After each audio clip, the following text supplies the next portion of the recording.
Zach, how you doing, man? I'm doing well, thanks. How's everything going? Going well. We're just gearing up to get the school year started. Another year fired up here. Got a bunch of new sport coaches, so Mm. navigating that and everything that comes with it. Right. Okay. Well, this is my partner, Kimberly Down, and she runs the athletic training company and consulting company with me. So It's nice to meet you. Yeah, Derek, I can barely hear you. Yeah, same. okay, hold on one second. I'm sorry. Can you hear me now? I can hear you. It just sounds like it's really far away. Okay. Let me try to figure out what's going on here. Honestly, that should work. It'll be all right. Can you hear me? Can you hear me now? Yeah. Okay, I'm sorry. Yeah, yeah. This is Kimberly. She does the athletic training and educational consulting. That when Vic told me that you were over at OU, I wanted to just kind of touch base, man, and kind of just talk shop and just kind of figure out what it is and you currently you're working with the tennis team. Right now I do women's soccer, women's tennis. I did wrestling. I did football for 8 years. I did basketball for 4 years. Did track and field for 3 years. So I mean, pretty much any sport. I did softball here at OU for 3 years. Won a couple national champs with them. So got mixed bag everything. Honestly, athletes across the spectrum. I've done rowing, volleyball, you name it. I've probably. That's great. That's great.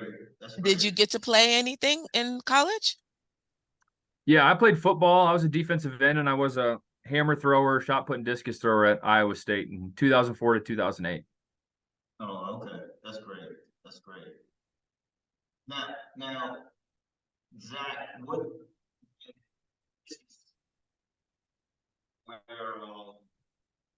where it is that we're kind of trying to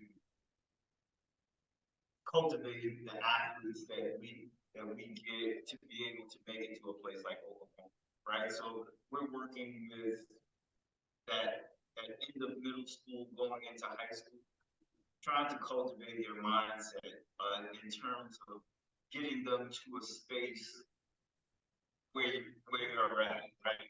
And tell me just off the top of your head, what do you think what do you see now as the athletes, the newer athletes as they come in? What do you think it is that they're missing? I mean, it's somewhat case by case. It kind of just depends on their background, what they've been exposed to. I mean, what sport they're signed up for. Like my soccer kids, I mean, the biggest thing for them is fitness, but with that comes mental capacity, confidence. I mean, that's a big thing for me is confidence and how do you get there? Is you get there by preparation, is proper preparation a lot of times helps boost your confidence. You feel scared, nervous when you don't have the confidence. You haven't demonstrated, you haven't put in the work. So you're just kind of shooting from the hip, hoping it works. So that's the big one that I try to get my kids is confident, but confident because they've done what they know is going to be needed or going to be called upon them in the near future. So for my kids, I mean, like I said, just kind of depends by the sport. Each head coach I work with is a little bit different as far as what they want, what their demands are, what their characteristics of the athletes that they want on their team is. Some are really big on physical world in my end. Some are more on the sports side of the specific skill stuff of the spectrum. So, I mean, it kind of changes for me. My big thing is physically when they come in, do they have at least probably a year or two of lifting background? Are they proficient in just basic lifts? Your common squat. Can they Olympic lift? That's a bonus. But the other big one for me is single leg strength, especially with my female athletes. Is soccer's obviously heavy ACL, heavy lower limb injury, and a lot of that is single leg strength stability, single leg plyos, and body awareness.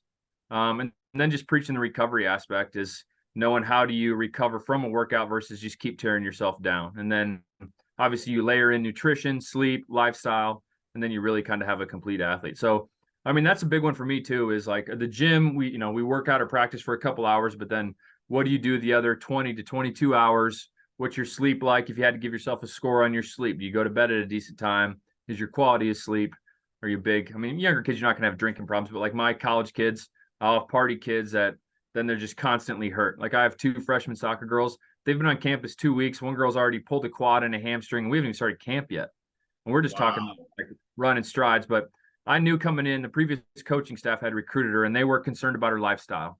That's a nice way to put that. You think they may be out on the campus corner here a little too much. So in my opinion, a lot of those things go hand in hand. When I see an athlete that's constantly hurt, is usually it's lifestyle. I go back and you take an inventory of sleep.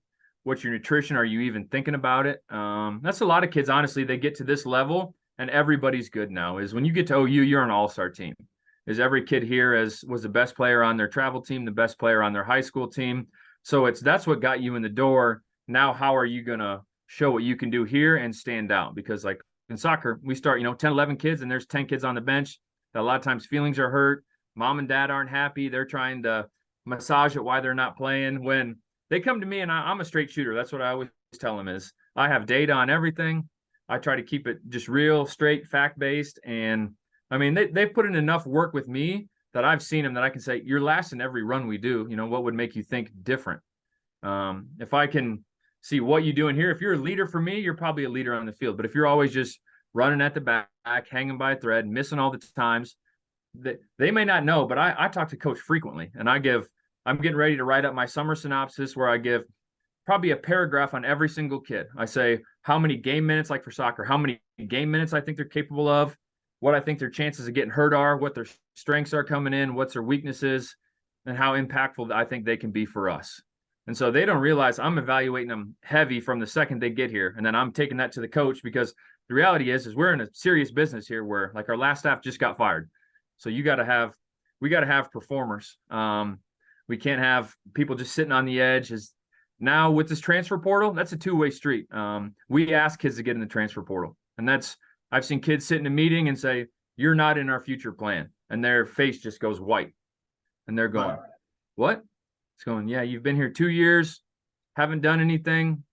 We're in a serious business here that if you're not producing, a lot of these coaches, they have friends at smaller schools and we'll ship you off. And those are super hard conversations. But I was a football coach and we got fired for not winning. So that's what I said. It's either you or me, and I'm trying to help you figure it out. And we got to get this thing going. Otherwise I'm going home. I've already had the conversation where I go home and tell my wife that our time here's done. And that's not a fun conversation to have. I'm sure that you're not living in that house anymore. You're not living in that city anymore. Your days there are done unless you want to go work some other job. But if you're going to coach, so for me, I just have high standards, high expectations. And when they walk in, I don't come down necessarily to the level they are. I expect them to come up and get on board with us. If I were at a smaller school, I'd probably have a little more grace. But a place like OU, when they get here, the culture is set. My expectations are set. I did private sector in high school for a while, but honestly, it was just kind of frustrating for me. I was a former real close to making the Olympics in hammer throw. So I just don't mess with people that don't want to be here and don't want to do it. I couldn't align with them very good. I'm not good at motivating unmotivated. I'm at the level right where I want to be that these kids, they know, it's real now. Their friends. We had 9 people go in the portal last semester. It's ever-changing environments in college athletics now. So I guess biggest thing for me when kids come in, kind of getting back to a long-winded answer, is one, physically being prepared. That's what I would say is if you can come in, you can hang in the lift, you can hang in the run, you're focused, things like that, you'll be in good shape. Now, if you come in and you haven't lifted anything, you have no conditioning base, you're not coachable. That's the other one that I would say is more common problem, probably since COVID, is kids' attention spans are like 5 seconds. Is super short. I would say our athletes that did their high school on Zoom they struggle to take a coaching message. They struggle to take that message and put it into play. It's just in one ear, out the other. So I think that's something that I try to preach is not just hearing a message, but listening for understanding. And then can you go do what I'm asking you to do? Because ultimately, like in soccer, we ask you to do something on a set piece or in defense. You don't do it. It costs us a goal. That could potentially be our season. And then you're all upset because that was on you. So it starts with, can you understand a simple message and execute what we're asking you to do? There's no physical task there. That's just pure mental. Can you lock in? Can you be mature? Take the message, run with it, be coachable. That's a big one too, is being coachable and not taking coaching feedback as personal. That's a lot of young kids is they don't want, they think they're getting coached or coached hard. It's, they don't like me or they're picking on me. When that's what I tell my kids, if I'm not coaching you, that may be where you want to be concerned. So that's what I try to tell my kids is don't feel if I'm giving you feedback, asking you to do this, I'm not picking on anybody. Ultimately, I want team success. I want you to be successful. So that's my thing there. And then let's see if I had to talk about one last physical one would be just like multi-planar movement stuff. That's a lot of people just do, your squats, deadlifts, jumps is, do you do anything lateral? Do anything up and down? Do anything like step behind? Things like that. So that's kind of a long segmented answer there, but. No, coach, please allow me to use pieces of this so that we can show this to the kids. Is that okay? Yeah, absolutely. Absolutely. I mean, that's what I would say is the standards are high at a place like this. And that's honestly, the work really starts once you get here you've put in the work to get to a D1 level. And then when you get here, like our soccer kids, we're training right now 5 days a week, Monday through Friday. Saturday, they have to do a run. Tuesday, Thursday nights, they have to do a run. So, I mean, it's a real deal. And then when we start camp next week, you get one chance really. We got a new coaching staff. Everybody knew you got one chance to show what you can do. And hopefully you've put in the work to prepare. And that's the reality check, is that's ultimately last year, I would say we had too many new young kids that went home and just unplugged as they thought they could go home June, July, go on vacation, which you can here and there. But if you're like women's soccer, we run 5,000 meters, roughly 3,000 to 6,000 meters of practice. So you're talking probably 4 or 5 miles of practice. In a week, we're probably talking 7 to 10 miles. So if you think you're just going to show up and hop in there and it's like marathon training, I mean, you're not going to, we play games Thursdays, Sundays, 6 to 8 miles a piece. And if you haven't put in the work to show that you can do it, honestly, you're just not going to get picked. And at this level, we have plenty of motivated kids that come in and then, I mean, they align right away and we roll. But there's still always, I would say 10% that don't, that at the end of the year, those are hard conversations that we have to have, that they're real. I mean, I've seen 4th, 5th year senior kids that don't get invited back. Everybody got a COVID year, but we have to offer it. So that's what kids just assume. And we go to end of year meeting and they've been just a lull or causing a bunch of drama, things like that, again, it's, you're not in our future plan. And those are harsh words that, I mean, as an athlete, when you think things are easy and all of a sudden the coach tells you you're not in our future plan, but we'll help you however we can. That means. Yeah, coach, I mean, just to jump back to what you just said. So you have 4 or 5 year guys that you're having a conversation with, like, thanks, but you're done here. Yeah, I mean, that's harsh. That's the reality is you can never really get comfortable. It's a nonstop. It's not always going to be linear, but it's a nonstop chase towards championships. Is like at OU, we have usually multiple teams, like women's gymnastics, softball this year, baseball last year was in the World Series final. You're always pursuing better. And that really, honestly, there's never any rest. Is every day has to be good. Is that's what I preach my athletes is I don't have bad days because I don't let things set me up for failure. Is if something comes up, I call like E plus R equals O. There's something that happens. I control my response and what I want to do. And then the outcome is dictated by that. So there's thousands of events each day. Every time you run, that's an event. What's your response going to be? Are you going to be defensive, blame other people, make excuses? Or are you going to own it, figure out what's the best response that can give me the outcome that I want? We're in control of a lot more than what we think. Some of the things are out of our control, but a lot of them is in our control. It's just we have to be able to participate, willing to participate, and then hold ourselves to the standard. As I tell my athletes all the time, is my job as a coach a lot of times is to hold you at a standard that you won't hold yourself to. And with that comes, there's going to be some uncomfortableness that comes with that, or me having to not necessarily call you out, but I use the reference, call you up. Is I need you to get up here because right now you're tired, you're not feeling it, so you're regressing back. Let's not forget what we're trying to do, and I have to hold the standard. That was kind of our motto a couple seasons ago, was hold the standard, defend the standard. That's where we want to be, and that's when we have everybody aligned with that. Is obviously we can achieve the goals. As I tell my kids, is take inventory of your actions and see if they're aligning you with your goals. If you go back and look at what are you doing, is it getting you towards where you want to go, or is it taking you off course? And then you got to manage those things and where can you make tweaks and small changes to kind of get tunnel vision so you can get your goals. And that's the other thing is I'm a big goal setting guy. I believe in talking about what you want to do. So then, and I'm open to it. I can hold you accountable. You want to make second round postseason. Okay. There's a cool goal. I'm familiar with the work and discipline that it takes to get there. I need you guys to align with it. Now, if you want to come out here and fool around and mess around, just lower the goal because then that's not going to happen. And that's at times I have to remind them because everybody they lose focus, they lose direction. So let's not forget where we're trying to go and what we need to do to get there. Is we can have fun along the way. I'm a player's coach, but at the same time, I'm goal oriented as I try to have fun along the way, but ultimately we got something we're trying to achieve here. Right. No, coach, these are some great nuggets. Now let me ask you this, in terms of the time that you've been here, where would you say, what region of the country, is there a specific region of the country you see players that are coming to you are better prepared as opposed to maybe another part of the country? Is there a specific area that they're coming to? They're like, from so-and-so, they're almost club. Yeah, I mean, for me, it's if I know if they have a good high school or even third-party strength conditioning, is I don't know there's specific areas. I mean, most of the kids, like we recruit heavy out of Dallas here. So most of the kids that we get that come out of Dallas, most of them have worked with a coach there. I got a couple guys that I connect with there that if we recruit and sign, I'm like, hey, go try and seek out so-and-so, he knows what I want. We align well. And then a lot of times if they have a new coach, even I tell the athlete, have your trainer, coach, whatever you want to call it, reach out to me so we can connect on what's important and what you're going to be evaluated with when you get here.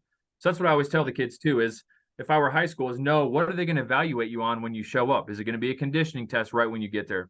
Then you better be ready for that. I mean, as far as certain areas, I don't know. I mean, the things that scare me is if they've never had any physical training. I mean, if they're a freak athlete, I can work with that. But if you've had nothing, for me, that's where a lot of injury stuff happens. Is a lot of my strength training stuff like that is injury resiliency. Is if I can build up tendon thickness, things like that can make you more durable. Is health is wealth and health equals performance. So when we're in season, that's what I tell my kids is I'm willing to work with you and tweak some things, but that's the main thing is you feel good when it's time to perform. Now that means summer, we got to work because in summer, I don't really care. I'm not taking much inventory on how you feel. I have the plan. I have the program. You need to take care of your body. I got my volumes all dosed accordingly that I feel confident with it. Now, if I see some things pop up and there's trends, say 3 or 4 people have something, like we just did some testing. We got some hot low backs. Honestly, when we do a heavy testing day, like that's somewhat the norm, but I'm giving them 2 days off to recover. We'll check back in Friday, see how everybody's doing. I'm guessing by then everybody will be feeling good.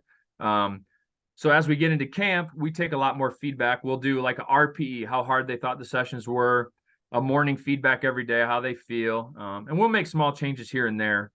But that's the big thing for me is staying healthy, is that gives you the chance to perform. And a lot of the kids, honestly, that we end up having to run off, if you wanted to say, are kids that they're just constantly injured. And usually that goes back to lifestyle choices. Is they're not what people call all in, is you're not living the way you should. You're probably nutrition's poor, sleep's poor. You're probably killing it going out. And then look who you run with. I can tell you your future. Look at your 3, 4, 5 people you spend time with. That's going to probably tell you where you're going to go.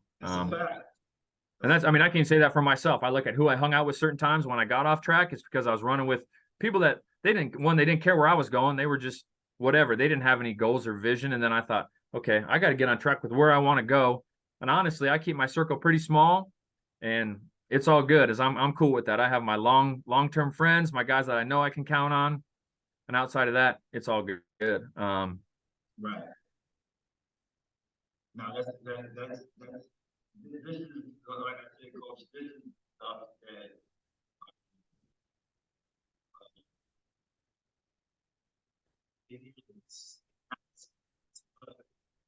you said not just, but of course the student athletes, because everything that you're saying things that I am continuously telling my student athletes about, because of course everyone's goal is to be T1 and maybe but have no idea of what that level of commitment is to get to your space, right? And then now you're just there.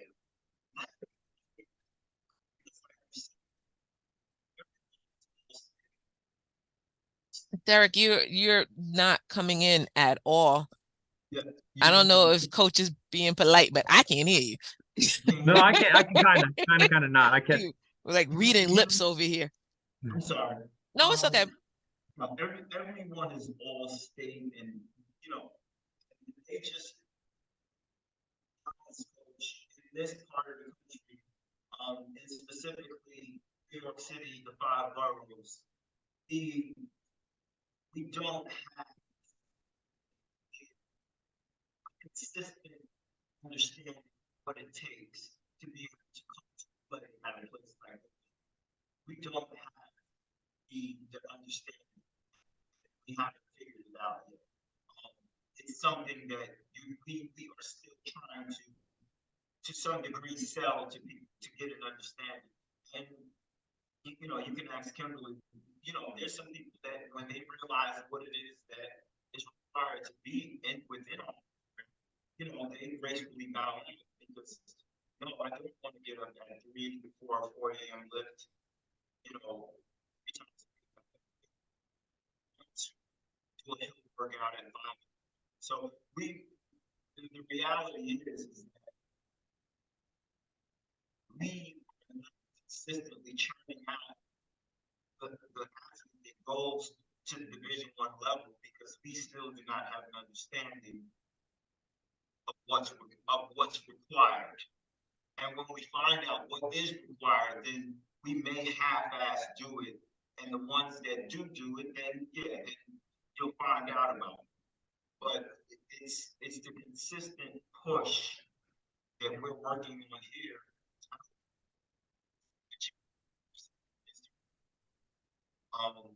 But what it is that we're doing is really working on giving to middle schoolers all the way through high school and giving them, like I said, a really, really solid product. But you said something that also kind of made me think. Do you have a lot of athletes, coach, that come to you that don't have that lifting background? Is that something that you see it's frequent? What was the first part of that? I missed the first part. Coaches coming and I said, do you have a lot of athletes that come to you that don't have like? I mean, you guys are T1 soccer, so for someone to come to you, not have a weightlifting back, how do you think to make it at OP?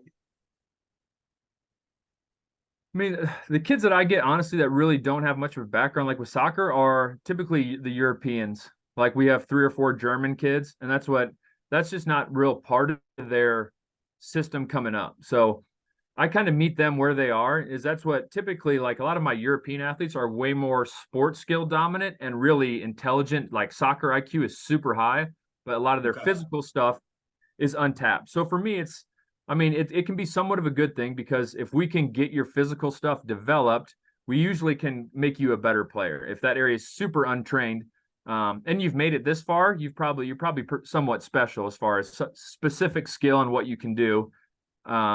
So for some of them, I mean, they usually mentally know what it is, but physically they've never felt that. So it's always still tough is if they haven't had any physical background. Is the hardest thing is like managing the soreness that they feel when we start doing it.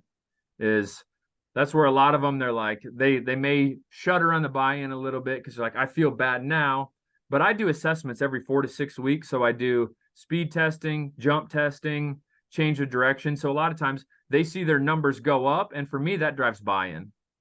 I'm a big culture guy. How can I get you to buy in? So if we test, And honestly, like the physical game is easy because if you come and consistently put in work in the right direction, your numbers are going to be better.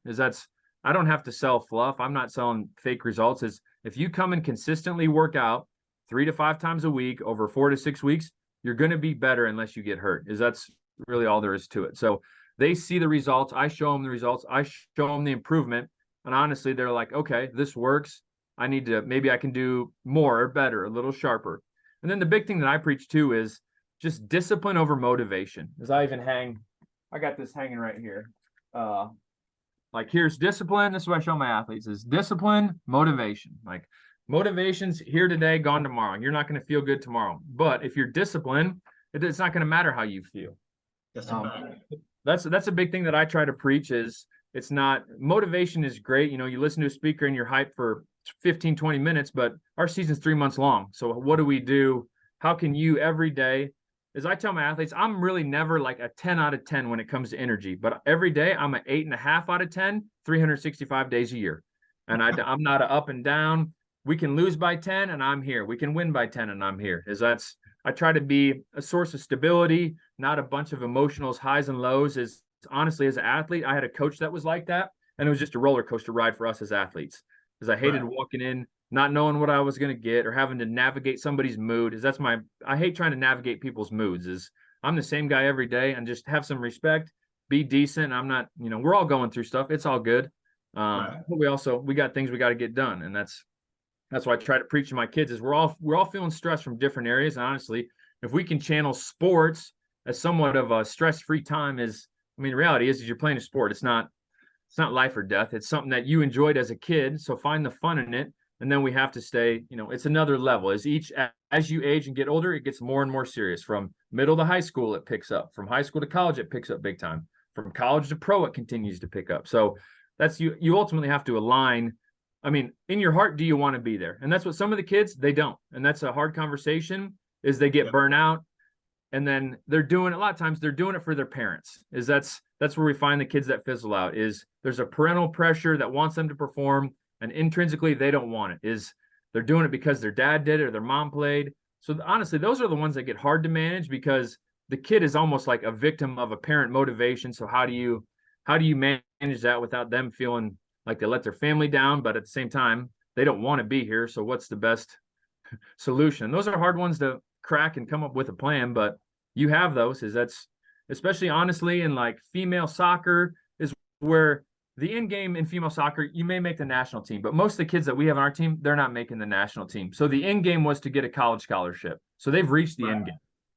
So a lot of them, it's then, okay, you've worked since you were 14 to get to where you are now. Now you're here. Now what? So that's honestly, we struggle at times with, they lose that intrinsic because there's just nothing hanging there will soccer win a national championship here in a couple of years? No, probably not. Maybe in 5 years, but we got a brand new coach. We lost a ton of talent. So how do you keep those kids motivated? Honestly, it's just continual progress. I know, like I started with tennis 5 years ago and we were probably not even a top 100 team. And 2 years ago, we finished second indoor nationals, second outdoor nationals, but it just took continuous buying. And then honestly, belief that's a huge one is belief and confidence kind of go hand in hand, but can you see yourself being there? Do you think it could happen? Yes. Okay. Then how can we give you the tools to get you there? And then ultimately team chemistry plays a huge role too, can people get along to fight for a common goal without personal agendas, trying to poo-poo on somebody else? Honestly, like a couple years ago, we had a soccer kid that she sent all the clips to the coach of the girls messing up, thinking that was going to do something for her. And all it did was backfire. And honestly, she's gone now. She transferred to a different school, but that's what she was mad that a coach had called her out. So she went out and cut clips of everybody in her team failing and sent them to the coach. And that's just a bad idea. That's a very bad. And that just for me, I'm a big, what can you bring to the team it's we over me. We're fighting for a common goal we all have things that we have to accomplish, but also when you're on a team, it's a unique environment of give and take. You have to be there to support. You have to be there sometimes when you don't want to be. You may not like every teammate, but we basically signed a pact at the beginning of this thing that we were going to fight to the end as hard as we could. And I try to hold people accountable too. That's my thing, that I hold people accountable at the highest level. And at times they don't like that. You know, that's the days when they don't want to give effort, and then I call them out and they're a little bit embarrassed, but I just go back to, we agreed that we want to make it as far as we can, right? Again, I'm just holding you to a little higher standard than where you will hold yourself, because that's my job as a coach is, I know you may have days as an athlete that you're not always there, but I got to be here to lift you up and keep you on track. So. Nah, coach, that's your spot. Let me ask you, do you guys use the catapult system? Yeah, we use Catapult Live. So that's what I have live feedback. Like an example last year is the same kid who sent the clips of the other people is the coach was basically, we were getting ready to get rid of her. So we pulled all the live Catapult GPS, so work rate, distance covered, all these things at practice. And we showed it to her in a PowerPoint and took all the names off of it and like showed there's a work rate of the average work rate for your position is 70 meters a minute. You're at 48. Well, not you're at 48, is this person's at 48. Who do you think that person is? And I said, I don't know. That's you. And then they go, you know, what? And then we say, yeah, here's your active in the game. Like here's where the starters are. Here's where you are. Anything. And we had like 2 of those meetings to try to get him to change. Things don't change. And then ultimately we relocated that kid to North Texas. And that's just kind of how it goes is we try to help you, try to get you on board. I'll give you one-on-one meetings. I'll set up weekly plans. I'll come in and, 5 days a week in the morning if you want to come and work out. But like we had a kid, they weren't showing up to those workouts. And, they thought, I was just sleeping in. It's all good. They don't know. I go to the coach. We document all that stuff. We have your end of the season meeting. You were a no-show at 3 workouts. Why? What do you think that does towards helping us win? Nothing. Okay. So are you willing to change? Yes. Okay. Well, then we're going to need to see change. Otherwise, the future of this is going to, you're not going to be wearing OU for that long. And that's what college sports honestly have become. Amateur pro sports is we have a ton of roster turnover. Is now our compliance. The first thing they ask is, have you encouraged them to seek the portal? It's like, ooh, yeah. And that's what a lot of kids, they don't understand that is this is a 2-way street. You can go in the portal. Like we just had a baseball kid. He had left. He thought he was going to get drafted. He left everything he had at OU. It was all good. And then he didn't get drafted high enough. So he wanted to come back. There was no roster spot. So he was mad. He was upset. But that's what I tell him is, guys, this now with this NIL, with all this other stuff, you're in a totally new ball game. This is not college athletics as you knew it even a few years ago. You're expected to win faster than ever, and roster turnover. You can go. I mean, we basically lost 9 kids in the portal in the spring. We picked up 9. So we have a whole new, 50% of our soccer team is new kids that are from Michigan, Michigan State, Syracuse, all scattered all over, and they're upperclassmen. We still recruit kids out of high school, but there's way more recruiting within college is because you get the kids that have the experiences. You don't have to go through the growing pains of year one. Is like we picked up a grad transfer from Syracuse, 2 kids that are seniors and junior sister from Michigan State. And they walk in and we can use those kids right now versus some of like the freshmen that come in, they're still 2 years away. That's the reality. So honestly, a lot of teams are taking a little bit less from developing younger kids and going and grabbing, how can we win right now? Because, they saw like LSU women's basketball. She came in 1 year national champion. Right. And right. So coach, do you think that, how do you think that affects the high school seniors? The fact that you're kind of gonna be in the portal, or then you're gonna come down to the high school level and recruit, right? So how do you see this? Will it balance out at some point, or is this just the landscape now? I mean, for me, I think it's honestly kind of the landscape now is it's a whole new crop of kids that you can pick that are now developed versus go. And I mean, I would just say it's going to be harder for the younger, like the high school kids to come in and have an impact. They're still the ones that are up there, but I mean, some of the others is the mid-major schools are going to serve as like feeders for the big schools, especially in basketball. Like I feel sorry for mid-major basketballs that don't have NIL stuff, is you're going to be just a feeder system for the big schools. Is it sad that like every year we get on the portal as a staff and we look through all the kids And we love kids that were at smaller school that were a super high performer because honestly, they're probably hungry for a more competitive environment. So we love to bring those type of kids in that have had really good numbers. We know they're competitive. They probably have a little chip on their shoulder because they were at Central Michigan and now they got a chance to run at OU. And we've had honestly good success. Like we've picked up 2 or 3 soccer girls from like Central Arkansas, a couple other smaller schools, but we saw them on film. We had their data. We knew like speed wise, things like that. They can run with us. And then they come in and honestly, they always have like a little chip on their shoulder or something to prove because their first time recruiting, they got overlooked.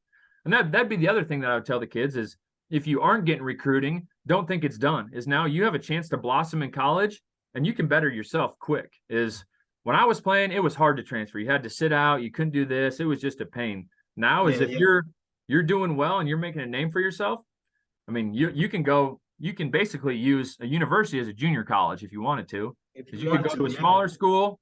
If you think you need, maybe you're a little behind physically, this or that, and in year 2, you're killing it. Honestly, you can jump and go up. And we get a lot of kids. It's kind of a poaching type system, but it's just the reality. Yeah. Now, let me ask you this, Coach. Academically, are you the OU standards? Any of the student athletes coming in under the academic standard? Is that, or is everybody pretty much good, in the classroom? Yeah, I mean, I would say for us is especially if you're football, you may get away with a little lower standards, but like with soccer, our team GPA is like 3.2, I think, team average, and we have a handful. If I would say if you don't want to be here long, get bad grades.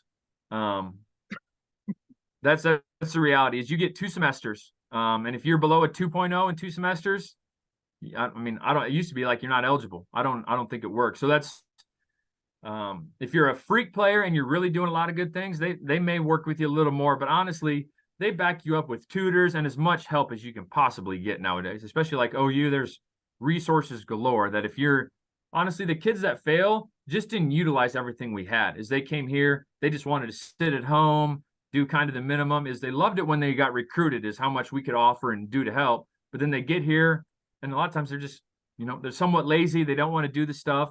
And before they know it, they're behind the 8 ball. And then you're sweating going, okay, I messed up here. So yeah, I mean, honestly, academics are a huge part that I would say, yeah, I mean, we have casualties every year that kids that can't manage that. And honestly, if you're behind the 8 ball there, typically, I mean, it aligns. Is if you're not doing well in school, I don't know how well you're doing in sport. Like those things, people handle their business and handle their businesses. If you're not handling school, you're probably not handling the stuff that we're asking you to do. And ultimately, can we count on you when it matters? And a lot of those things lifestyle goes hand in hand across the sport. Usually it's rare that somebody's real lazy in life and then way up here in sport. It's usually they align, especially with 18 to 21 year olds. I mean, they think they're fooling me or fooling somebody, but I've been doing this 15 years now. I've seen too much. I'm sure. Coach, Derek, real quick, Dwayne is there. He wanted to know if he could meet with the coach. If he had a couple of questions. Yeah. He had a couple of questions. If that's okay with you, Zach, because all the questions I'm trying to ask, Derek is just taking over. So I'm just gonna fall back and take in the information. Yeah. Zach, Dwayne is this summer, and he's on his way to play soccer at what school, Dwayne? Wilmington University is in Delaware. Mm-hmm. Division 2. So he has a couple of questions. He's interning for us this summer. Yeah, he's a really, really great young man. And so he just has a couple of questions. Yeah, I'm happy to. Appreciate it. Thank you, Coach. Thank you.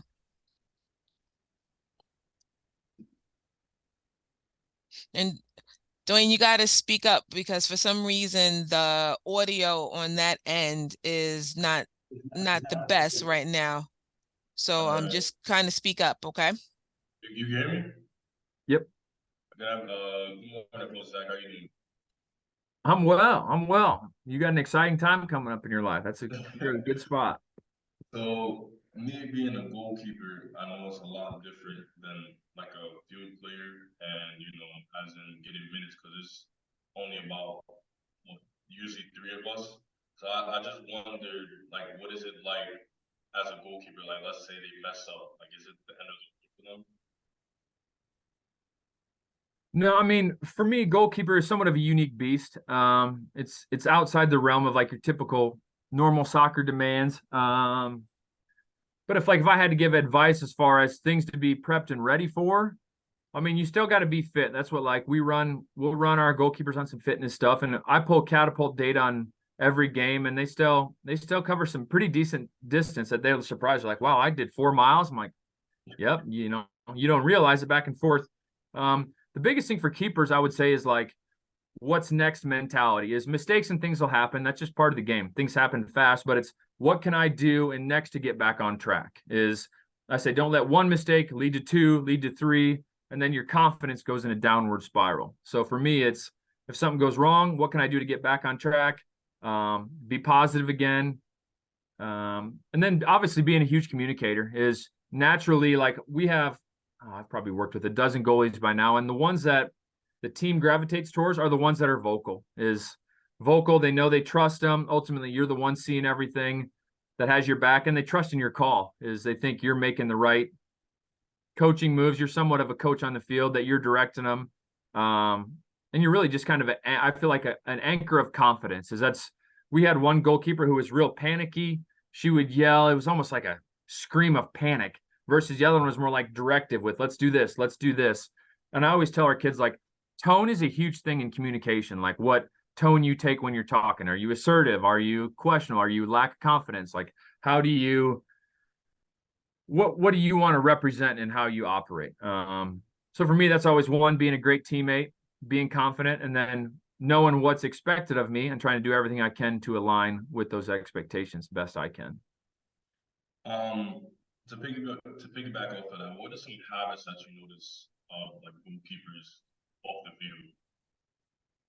What are the like good habits? Yeah, good habits, yeah. I would say one, being a good teammate that's like the keeper has to be pretty like cool with everybody. I feel like you're kind of the source of stability, and also you can be a source of instability. As a goal gets scored, it's easy for everybody to quickly give up, question everything.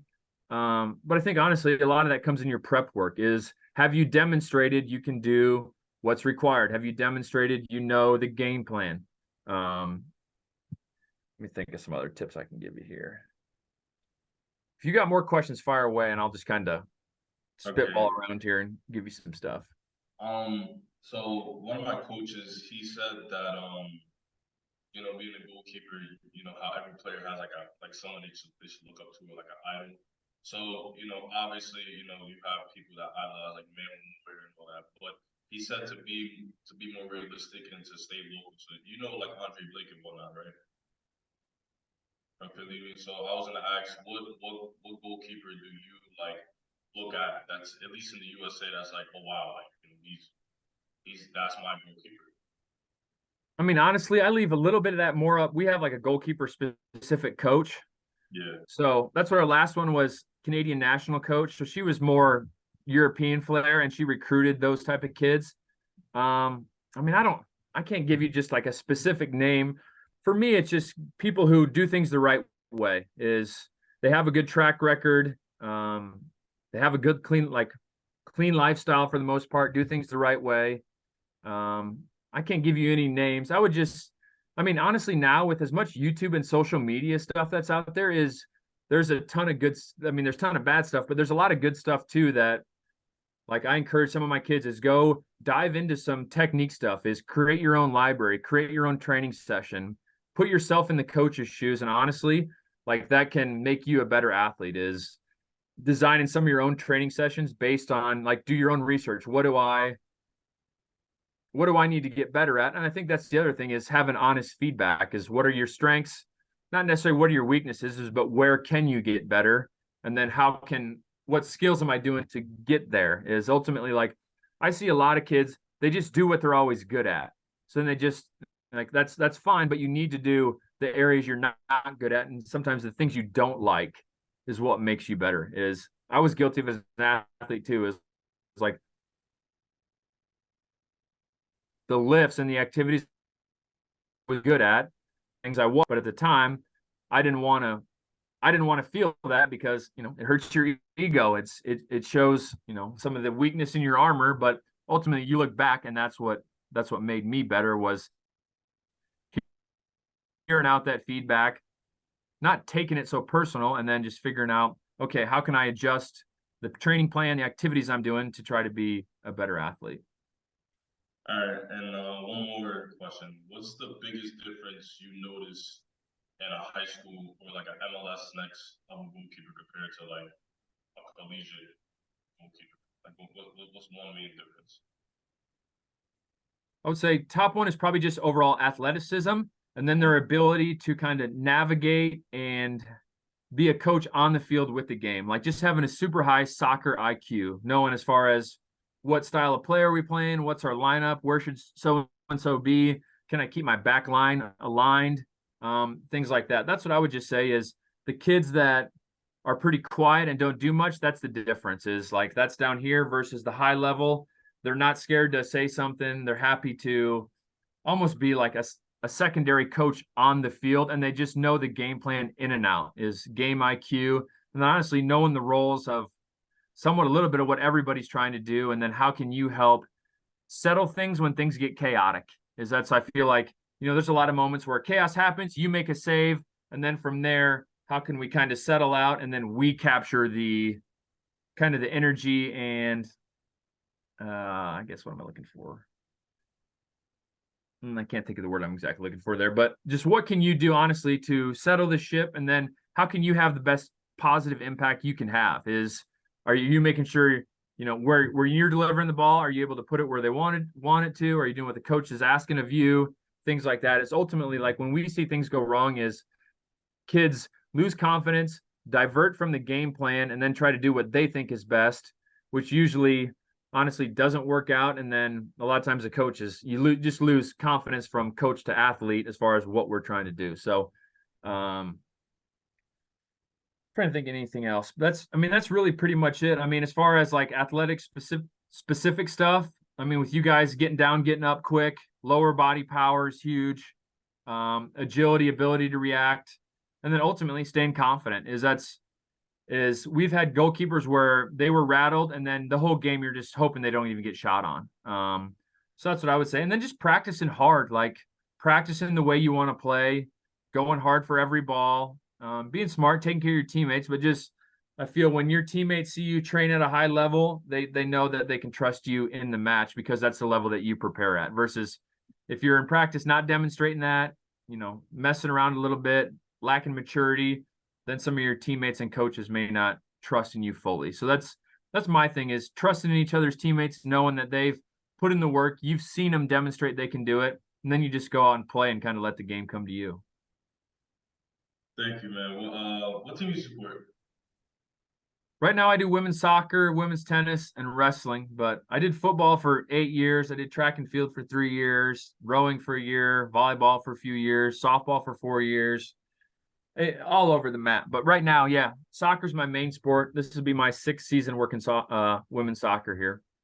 What football team do you support? Like soccer team, like NYCFC or Honestly, not a ton. I'm not like a huge soccer guy. I'm engulfed in our team and what we got going, but I'd be honest, overall, I need to be more. I'm not a huge soccer guy.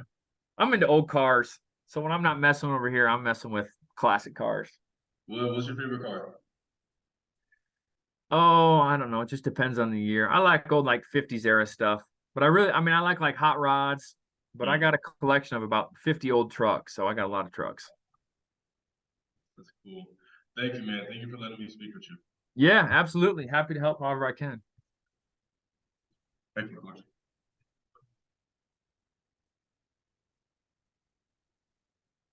Zac, thanks so much, man. I appreciate you so much, Coach. So much, so much. Kim, do you have any questions for Coach?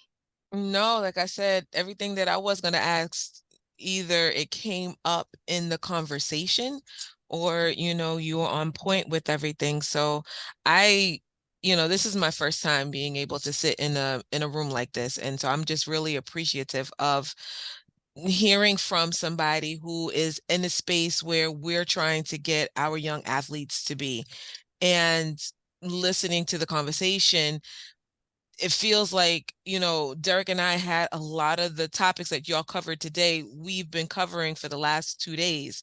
And it feels good to know that we are on the right path. And to hear it's confirmation. This whole conversation was a confirmation that, we are doing the right thing, that there are people like you, Coach, that are in it with us, and we appreciate, everything that you're doing for your school, for just the world of sports in general. I mean, you're a man that has touched so many different athletes, so positively, and we just thank you for your contribution.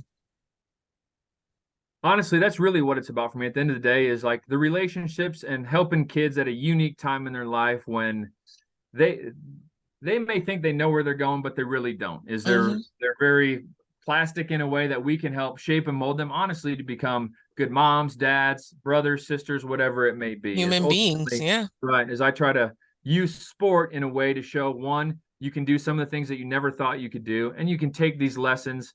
And ideally, I have 2 daughters, is try to use them to help further the next generation and improve somebody's life. A lot of kids don't have the parents that, are like me or hold them to accountable, things like that. So that's where I try to help them grow up and ultimately, be a good parent, a good role model. And then ideally they positively influence the next generation. And then you're doing something hopefully bigger than yourself. So that's like, I was a walk-on athlete. I finished as All-American. And that's what I was, a guy that I didn't have a ton of people in my corner, but the people that I did, I'm forever grateful for. And there's a few, probably 2 or 3 coaches that even to this day, they may not know the impact they had on me, but they really helped me out. And at the time, I didn't even know. I was just showing up for workouts, but they really helped guide me and just kind of keep me on track and motivated, and just help me when I didn't know I needed help. Is, when you're that age, you think you get, you're a man, I can do whatever. I'm 18 to 21. When the reality is you need everybody you can to try to be on your team. That's fact. So that's the role that I take, is try to help these kids. And even if they may come from a bad household, is show them that there's good people out there. There's coaches that don't have bad intentions, that we want the best for you. But that's a two-way street also. Is I'm a big respect guy. I'm happy to help you. But if you come in here going crazy and stirring up the team and causing a bunch of drama, we're going to have a one-on-one conversation. I'm going to let you hear it. And then hopefully you change. That's a lot of times, is some of these kids, they've never had, again, to be held accountable, to have those conversations with a grown adult that's saying, this isn't going to work. And right now, the path you're on, I can tell you what the future is going to be. If that's what you want, keep following that. But I don't think that's what you want. So ultimately, that's my goal. Is I look back and I connect with my kids on like social media, things like that. And we just like, they're friends for the rest of my life, and watching them grow up, become, now the kids that I first coached back in 2010, they got families and kids now, and they're telling old stories, and thankful for, the things that we did.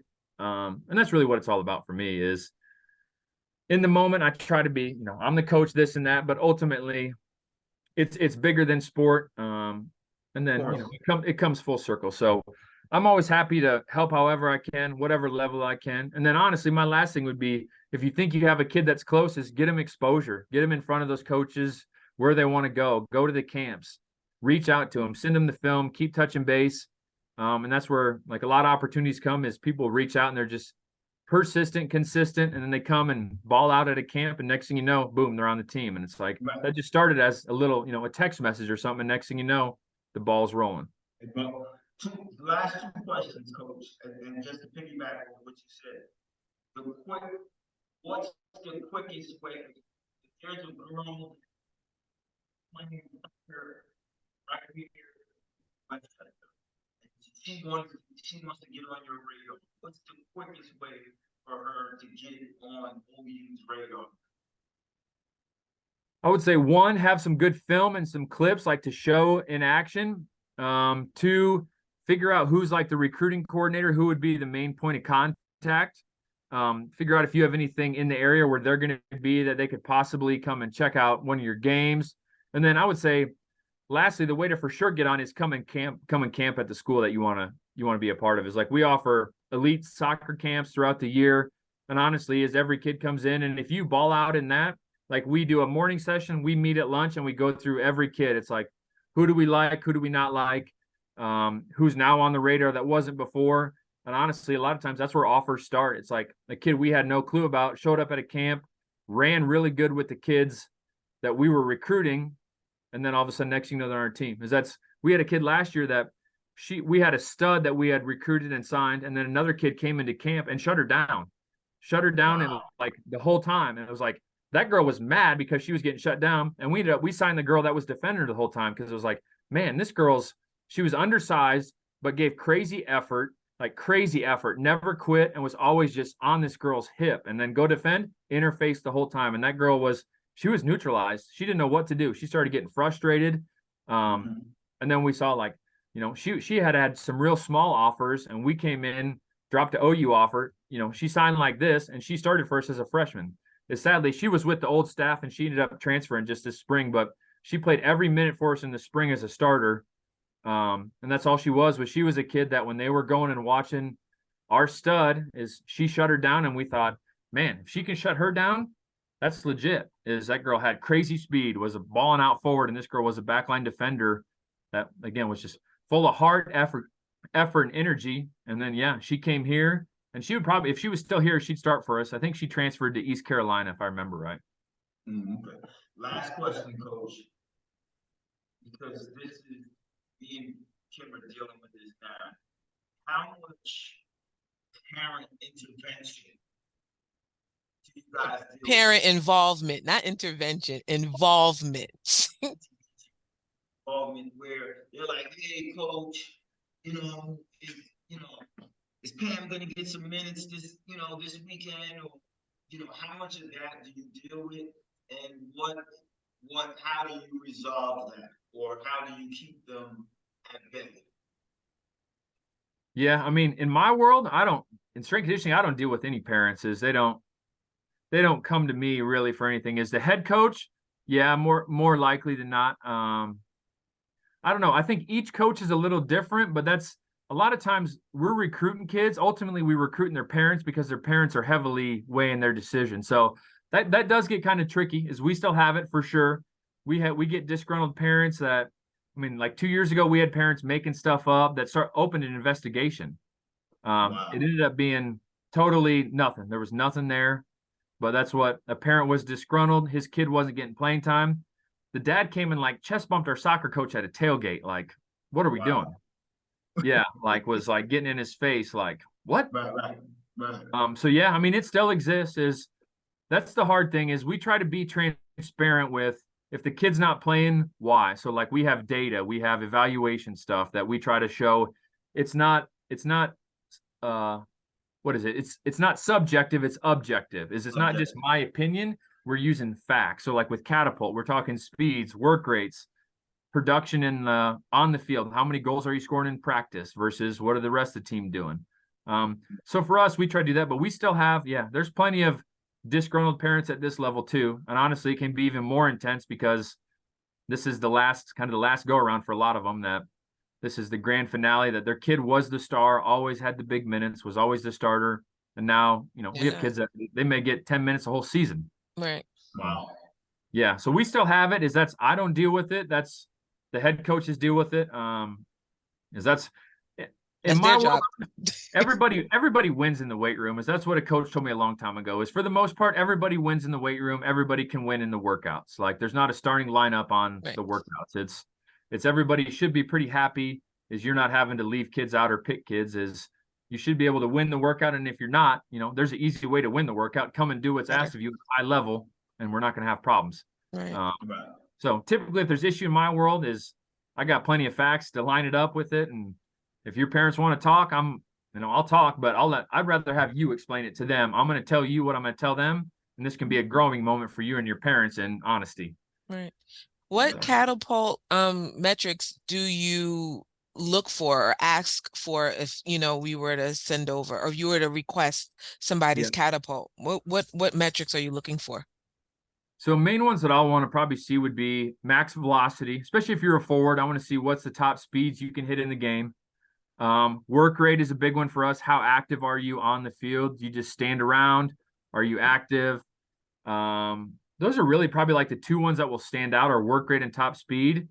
I would say somewhat like distance covered, but that's relative to the game. If the game's moving a bunch, it may change here and there. So that's what typically, like, when we recruit kids out of the portal, that's what we ask them to send us is, can you send us 3 snips of your GPS from your games? Because that's what we want to see, mainly your work rate, your max velocity, and then ultimately is we want to see how much were they using you. If you're only covering, 1,000 meters a game, you're probably not getting used much. But that's what I would say is those are the ones we look at is meters per minute, work rate. That's meters per minute. You could put that into, I guess, feet per second. Yeah. That seems to be a big one, Coach. The meters per minute, like that. Yeah, I mean that's the difference. Like that shows you how active they are within the game. Is for us, our game is played typically the first 15 minutes will be hyper intensive, so like 100 to 120 meters per minute, and then it settles out at about 85 to 95 meters a minute for the whole game. So that's where I harp to my kids that you have to be fit. Is you're going to be running 80 to 90 meters a minute for potentially 90 minutes. So if you don't have that in you, okay, how can we get there? And then just knowing your role. Is every kid's not a 90 minutes player, but what can you do to maximize what you're asked to do? Right. Yeah. No, that's spot on, man. Coach. But wait, what happens if they don't have a catapult? Because as far as I'm understanding, not everybody utilizes catapult.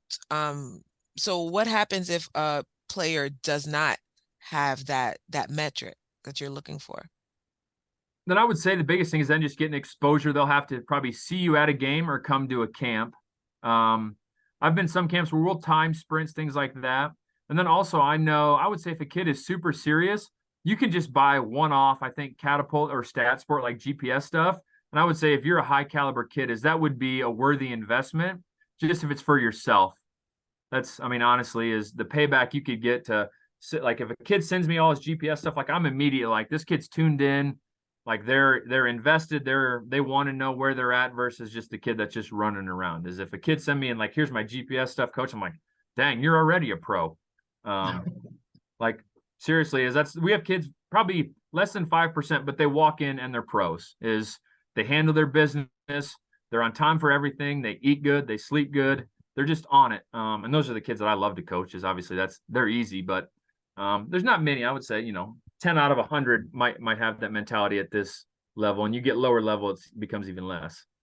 Right. Now this coach, this was great. I'm happy. I'm happy we could link up through Victoria. That's funny. I've known Victoria for it's probably almost 20 years now. I trained her and 4 of her college friends from Princeton. I trained them for a couple of years when I was working in the city. And me and Victoria have been tight ever since. And, oh yeah, she's a great person. That's what my brother's a photographer. That's how we met her. Is oh, okay. He lived with her out in New York. Yeah, and he was kind of her little mentoree that he just walked around and learned from her, and they've stayed tight. And she like she was basically like the priest at their wedding, whatever you would call that. Yeah, she was the officiant of their wedding and everything else. So yeah, we're real tight. And my brother's actually out visiting her in Seattle right now. I think they're getting ready to move back to New York. But yeah, she just told me. She told me she's moving back. I was like, yes. Yeah, yes. Sounds like they're coming back. So yeah, we may be out there one of these days too. So maybe we can link up and catch up. That'd be great. Oh no, that'd be great, man. That'd be great. But this was great, Zach. Definitely want to let's stay in touch. Because the information and everything that you gave us, it needs of course, me and Kim are continuously giving this the same message, but of course, it coming from you is a lot different because you're in the space that everybody wants to get to, right? And so me and Kim are just you know we're creating a platform for them to get to you, right? We're continuing to say our message is the same, but then you it's very different, you know. So it kind of hits home when you hear, oh no, you're not going to be able to accountable for that. So that wouldn't be able to happen. And also, you know, kind of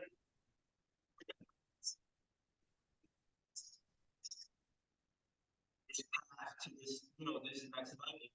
But once again, like I said earlier, you know, You gotta rewind that one because you lost. what? We lost you there. You weren't there? No, Can you hear me now? just a little You, bit better. you hear me now? Oh, I'm Yes, sorry. sir. Okay, yeah, I have to get a new computer today.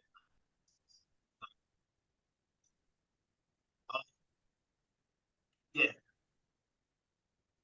once again, it, it,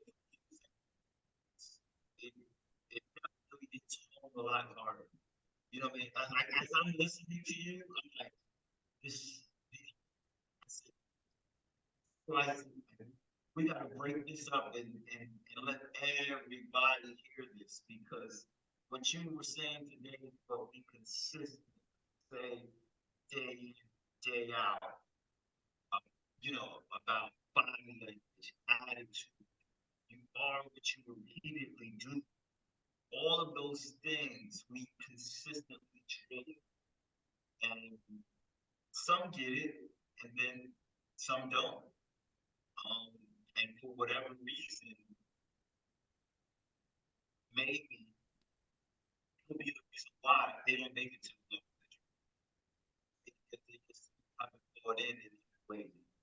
Um, and we all, me and you both know there's a window to get to where you can to get to where you're at. You know, the window of opportunity is very small, right? Especially now that you said the portal being as involved as it is. So no, this was great time, man. I really appreciate it, and we absolutely have to stay in touch. This was amazing. Yeah, I'm happy to help. Hop on, however I can help. I'm in. Yeah, no, this was great. Thank you, Coach. Thank you. Thank you. Appreciate it. Like I said, I mean, I know I sent you the link for our website and our Instagram. Check us out, you know, just to get it, you know, see what we're doing. Um, like I said, we're based out of Westchester, New York, so like literally right outside of the city. I'm from the Bronx, so is Kim, and it's our whole goal is to be able to create opportunities for kids that come from the inner cities, right? Yep. For you know, I don't know how many East Coasters you guys are getting at OU. I know, you know my son is at Wisconsin, and he's the only he's the only East Coast guy on the whole team. You know, so um, it's I don't want it to be where he's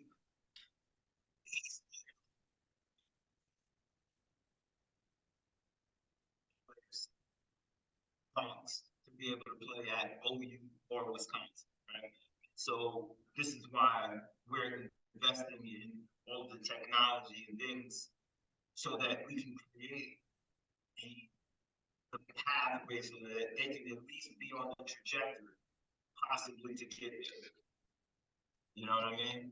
So yeah, so thank you once again, Coach. I really appreciate it. Yeah, happy to help. I'm thankful, honestly, for what you guys are doing for those kids too, as they may not know it at the time, but it's to have somebody, a coach, step into your life and help try to guide you and set you up is honestly something that they may not know, but they should be forever grateful for. Is that's I think back to those coaches that they shaped me. I took their advice, and honestly, they kind of paved what I do now. So, Right. Yeah. all right. Well, I got to hop on another meeting here in a couple minutes, so I'll probably let y'all go. Absolutely, Coach. Thank you once again. I appreciate you. All right. See you guys. All right. Take care.